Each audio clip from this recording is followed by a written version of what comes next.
Hello, everybody. Welcome to today's reading through the Bible in 365. Today we are going to be focusing on Numbers chapters 20, 21, and 22, and Mark chapter 7, verses 1 to 13. We're getting started in Numbers with chapter 20. In the first month of the year, the whole community of Israel arrived in the wilderness of Zin and camped at Kadesh. While they were there, Miriam died and was buried. There was no water for the people to drink at that place, so they rebelled against Moses and Aaron. The people blamed Moses and said, "If only we had died in the Lord's presence with our brothers. Why have you brought the congregation of the Lord's people into this wilderness to die, along with all our livestock? Why did you make us leave Egypt and bring us here to this terrible place? This land has no grain, no figs, no grapes, no pomegranates, and no water to drink." Moses and Aaron turned away from the people and went to the entrance of the tabernacle, where they fell face down on the ground. Then the glorious presence of the Lord appeared to them, and the Lord said to Moses, "You and Aaron must take the staff and assemble the entire community. As the people watch, speak to the rock over there, and it will pour out its water. You will provide enough water from the rock to satisfy the whole community and their livestock." So Moses did as he was told. He took the staff from the place where it was kept before the Lord.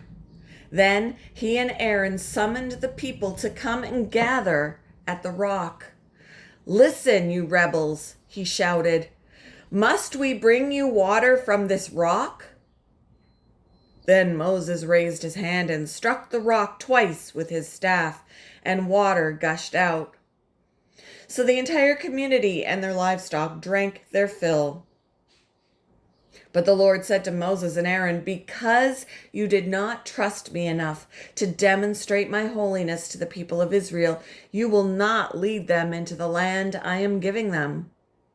This place was known as the waters of Meribah, which means arguing, because there the people of Israel argued with the Lord, and there he demonstrated his holiness among them. While Moses was at Kadesh, he sent ambassadors to the king of Edom with this message: "This is what your relatives, the people of Israel, say. You know all the hardships we have been through. Our ancestors went down to Egypt, and we lived there a long time, and we and our ancestors were brutally mistreated by the Egyptians. But when we cried out to the Lord, he heard us and sent an angel who brought us out of Egypt. Now we are camped at Kadesh, a town on the border of your land. Please let us travel through your land. We will be careful not to go through your fields and vineyards. We won't even drink water from your wells. We will stay on the king's road and never leave it until we have passed through your territory." But the king of Edom said, "Stay out of my land, or I will meet you with an army."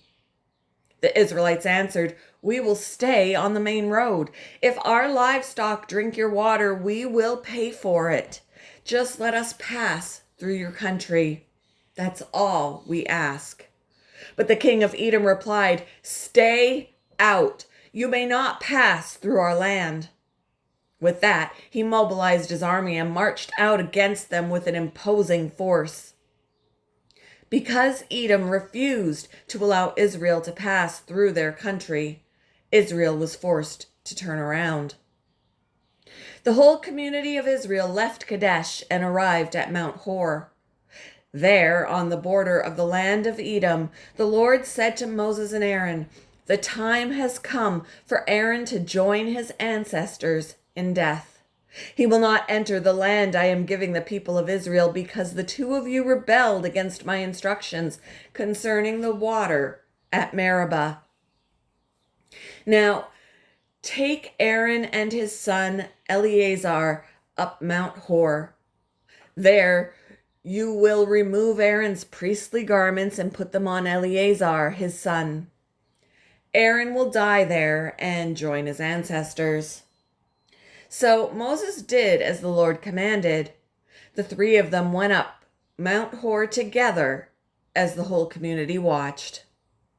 At the summit, Moses removed the priestly garments from Aaron and put them on Eleazar, Aaron's son. Then Aaron died there on top of the mountain, and Moses and Eleazar went back down. When the people realized that Aaron had died, all Israel mourned for him 30 days. Chapter 21. The Canaanite king of Arad, who lived in the Negev, heard that the Israelites were approaching on the road through Atharim. So he attacked the Israelites and took some of them as prisoners. Then the people of Israel made this vow to the Lord: "If you will hand these people over to us, we will completely destroy all their towns."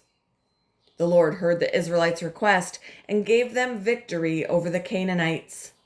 The Israelites completely destroyed them and their towns, and the place has been called Hormah ever since. Then the people of Israel set out from Mount Hor, taking the road to the Red Sea to go around the land of Edom. But the people grew impatient with the long journey, and they began to speak against God and Moses. "Why have you brought us out of Egypt to die here in the wilderness?" they complained. "There is nothing to eat here and nothing to drink, and we hate this horrible manna." So the Lord sent poisonous snakes among the people, and many were bitten and died. Then the people came to Moses and cried out, "We have sinned by speaking against the Lord and against you. Pray that the Lord will take away the snakes." So Moses prayed for the people. Then the Lord told him, "Make a replica of a poisonous snake and attach it to a pole. All who are bitten will live if they simply look at it." So Moses made a snake out of bronze and attached it to a pole. Then anyone who was bitten by a snake could look at the bronze snake and be healed. The Israelites traveled next to Oboth and camped there. Then they went on to Abarim, in the wilderness on the eastern border of Moab. From there, they traveled to the valley of Zered Brook and set up camp. Then they moved out and camped on the far side of the Arnon River, in the wilderness adjacent to the territory of the Amorites. The Arnon is the boundary line between the Moabites and the Amorites. For this reason, the book of the Wars of the Lord speaks of the town of Waheb in the area of Suphah, and the ravines of the Arnon River, and the ravines that extend as far as the settlement of Ar on the border of Moab. From there, the Israelites traveled to Beer, which is the well where the Lord said to Moses, "Assemble the people, and I will give them water." There the Israelites sang the song, "Spring up, O well! Yes, sing its praises. Sing of this well, which princes dug, which great leaders hollowed out with their scepters and staffs." Then the Israelites left the wilderness and proceeded on through Mattanah, Nahaliel, and Bamoth. After that, they went to the valley in Moab, where Pisgah Peak overlooks the wasteland. The Israelites sent ambassadors to King Sihon of the Amorites with this message: "Let us travel through your land. We will be careful not to go through your fields and vineyards. We won't even drink from water from your wells. We will stay on the king's road until we have passed through your territory." But King Sihon refused to let them cross his territory. Instead, he mobilized his entire army and attacked Israel in the wilderness, engaging them in battle at Jahaz. But the Israelites slaughtered them with their swords and occupied their lands from the Arnon River to the Jabbok River. They went only as far as the Ammonite border because the boundary of the Ammonites was fortified. So Israel captured all the towns of the Amorites and settled in them, including the city of Heshbon and its surrounding villages. Heshbon had been the capital of King Sihon of the Amorites. He had defeated a former Moabite king and seized all his land as far as the Arnon River. Therefore, the ancient poets wrote this about him. Come to Heshbon and let it be rebuilt. Let the city of Sihon be restored. A fire flamed forth from Heshbon, a blaze from the city of Sihon. It burned the city of Ar in Moab. It destroyed the rulers of the Arnon Heights. What sorrow awaits you, O people of Moab? You are finished, O worshippers of Chemosh. Chemosh has left his sons as refugees, his daughters as captives of Sihon, the Amorite king. We have utterly destroyed them from Heshbon to Dibon. We have completely wiped them out as far away as Nophah and Medeba. So the people of Israel occupied the territory of the Amorites. After Moses sent men to explore the Jazer area, they captured all the towns in the region and drove out the Amorites who lived there. Then they turned and marched up the road to Bashan, but King Og of Bashan and all his people attacked them at Edrei. The Lord said to Moses, Do not be afraid of him, for I have handed him over to you along with all his people and his land. Do the same to him as you did to King Sihon of the Amorites who ruled in Heshbon. And Israel killed King Og, his sons, and all his subjects. Not a single survivor remained. Then Israel occupied their land. Chapter 22. Then the people of Israel traveled to the plains of Moab and camped east of the Jordan River, across from Jericho. Balak, son of Zippor, the Moabite king, had seen everything the Israelites did to the Amorites, and when the people of Moab saw how many Israelites there were, they were terrified. The king of Moab said to the elders of Midian, This mob will devour everything in sight, like an ox devours grass in the field. So Balak, king of Moab, sent messengers to call Balaam, son of Beor, who was living in his native land of Pethor near the Euphrates River. His message said, Look, a vast horde of people has arrived from Egypt. They cover the face of the earth and are threatening me. Please come and curse these people for me, because they are too powerful for me. Then perhaps I will be able to conquer them and drive them out from the land. I know that blessings fall on any people you bless, and curses fall on people you curse. Balak's messengers, who were elders of Moab and Midian, set out with money to pay Balaam to place a curse upon Israel. They went to Balaam and delivered Balak's message to him. Stay here overnight. Balaam said, In the morning I will tell you whatever the Lord directs me to say. So the officials from Moab stayed there with Balaam. That night, God came to Balaam and asked him, Who are these men visiting you? Balaam said to God, Balak, son of Zippor, king of Moab, has sent me this message. Look, a vast horde of people has arrived from Egypt, and they cover the face of the earth. Come and curse these people for me. Then perhaps I will be able to stand up to them and drive them from the land." But God told Balaam, "Do not go with them. You are not to curse these people, for they have been blessed." The next morning, Balaam got up and told Balak's officers, Go on home. The Lord will not let me go with you." So the Moab officials returned to King Balak and reported, Balaam refused to come with us. Then Balak tried again. This time he sent a larger number of even more distinguished officials than those he had sent the first time. They went to Balaam and delivered this message to him. "This is what Balak, son of Zippor, says. Please don't let anything stop you from coming to help me. I will pay you very well and do whatever you tell me. Just come and curse these people for me." But Balaam responded to Balak's messengers, "Even if Balak were to give me his palace filled with silver and gold, I would be powerless to do anything against the will of the Lord my God. But stay here one more night, and I will see if the Lord has anything else to say to me."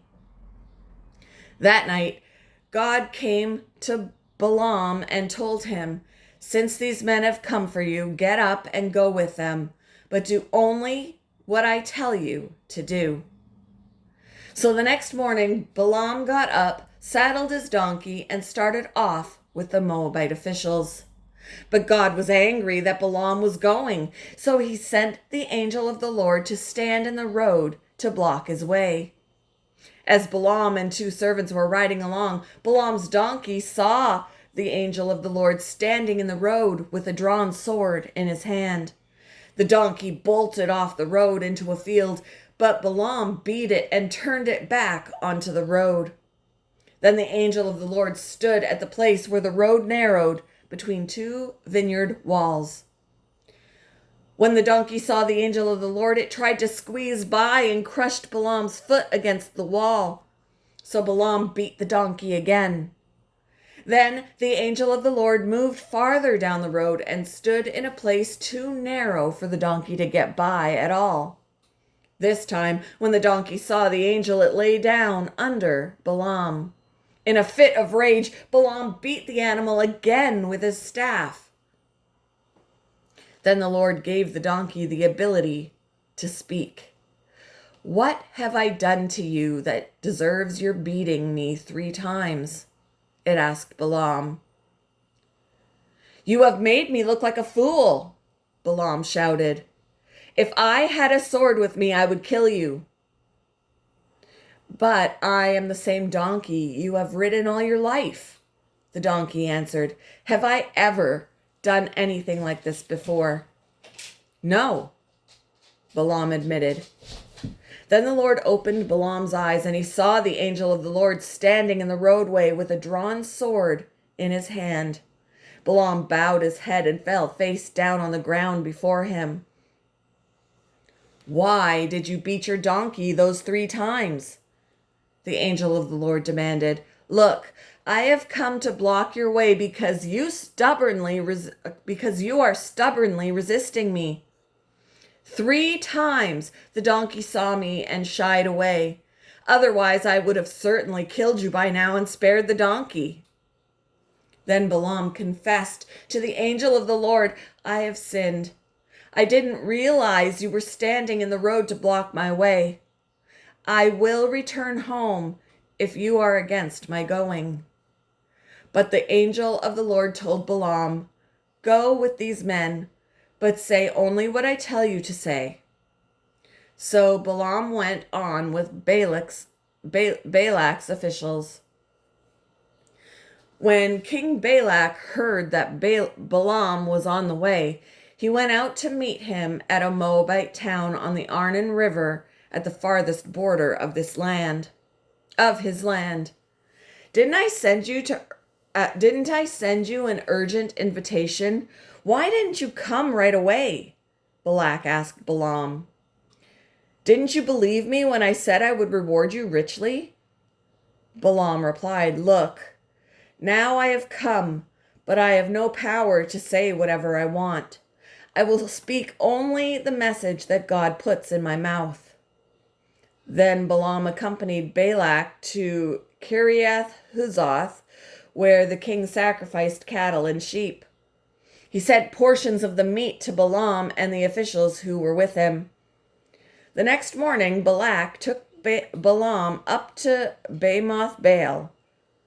From there, he could see some of the people of Israel spread out below him. Moving on to Mark chapter 7, verses 1 to 13. One day, some Pharisees and teachers of religious law arrived from Jerusalem to see Jesus. They noticed that some of his disciples failed to follow the Jewish ritual of hand washing before eating.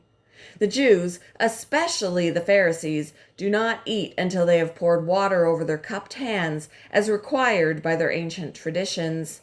Similarly, they don't eat anything from the market until they immerse their hands in water.